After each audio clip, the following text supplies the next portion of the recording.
The biggest surprise I had while playing Forbidden West was my fondness towards Kotallo. At first I thought he was just another brute type character you see in games and that would be the end of it. But as the game progressed, and especially when he joined Aloy at the base, I started to realise how great of a character he was. So Aloy first meets him at the embassy briefly before Regala attacks and he throws himself in front of a bristleback, losing his arm in the process. Aloy is then reintroduced to him as Chief Akaro asks for help to hire more marshals. At this point you can see Kotallo's pain and desire to enact revenge, but not much more to be honest. He also sees their task as pointless due to the Sky Clan's commander's stubbornness and the protection from the bulwark. Aloy has a plan to remove the protection of the wall, and when explaining her plan to Kotallo, we start to see some of his personality and dry sense of humour. Come on. No, I'm not getting dragged further into this madness. Hikaru ordered you to help me. You gonna defy him like that arrogant shit up there?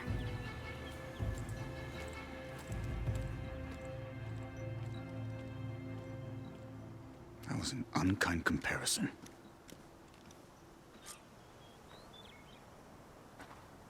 The rebels might have made camp northeast of here.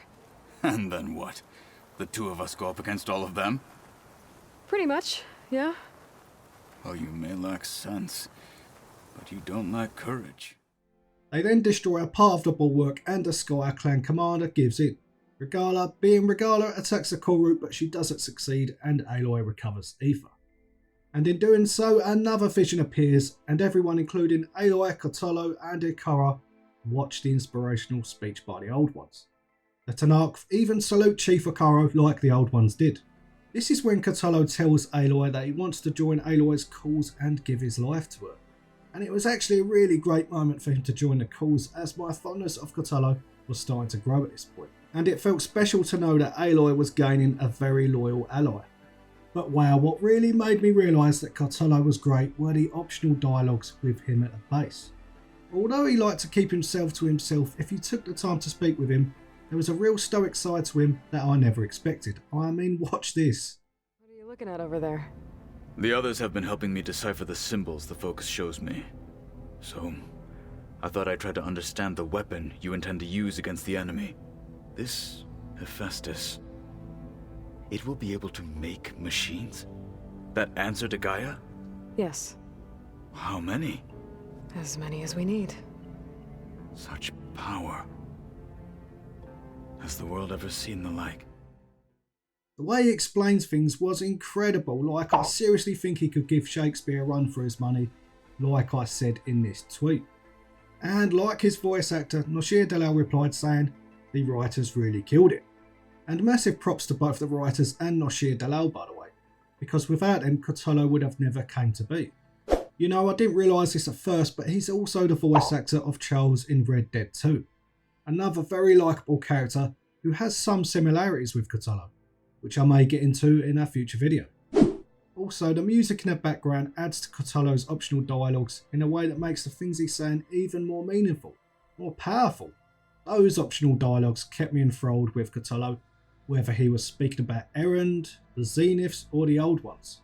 His take on even the most basic things turned into something profound somehow. When we were at the bulwark, the guard said something about the wings of the Ten.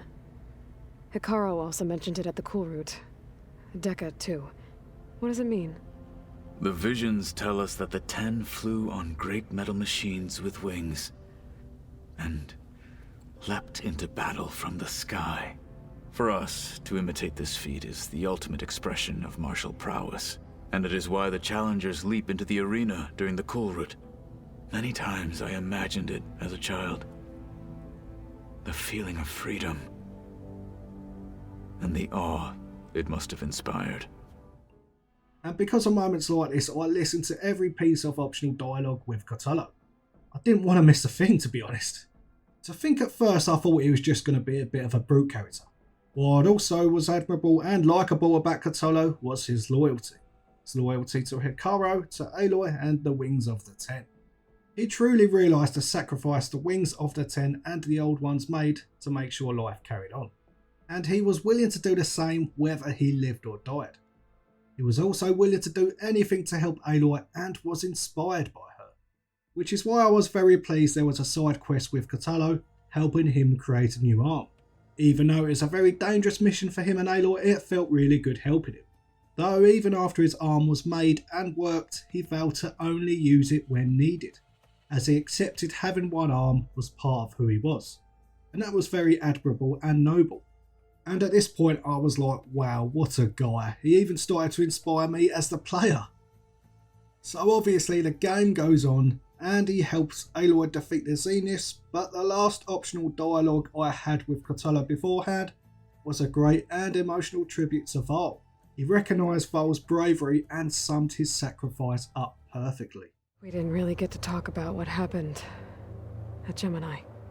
There was nothing more to say. If he were to Noct, Varl's bravery would have earned him sacred burial at the Grove, among the most distinguished of our tribe's warriors.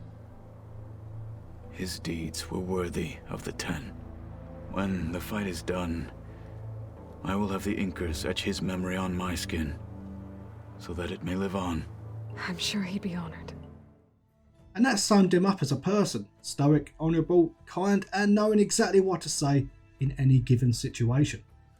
And the dry sense of humour added to those traits made him a very likeable character. Now moving forward, we know that Kotallo and Aloy's allies leave the base at the end of the game to spread the word of the incoming danger, which I was a bit gutted about, to be honest, because I wanted to speak to him more.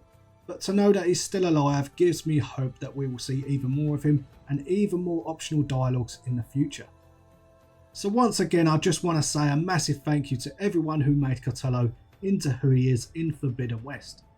Games need more characters like him, and it was refreshing to have such a great ally in Forbidden West that I never expected. And it's my hope that when we next see him, he will be soaring the sky on top of a sunwing. Thank you for watching, like and sub for more videos like this one, and see you very soon.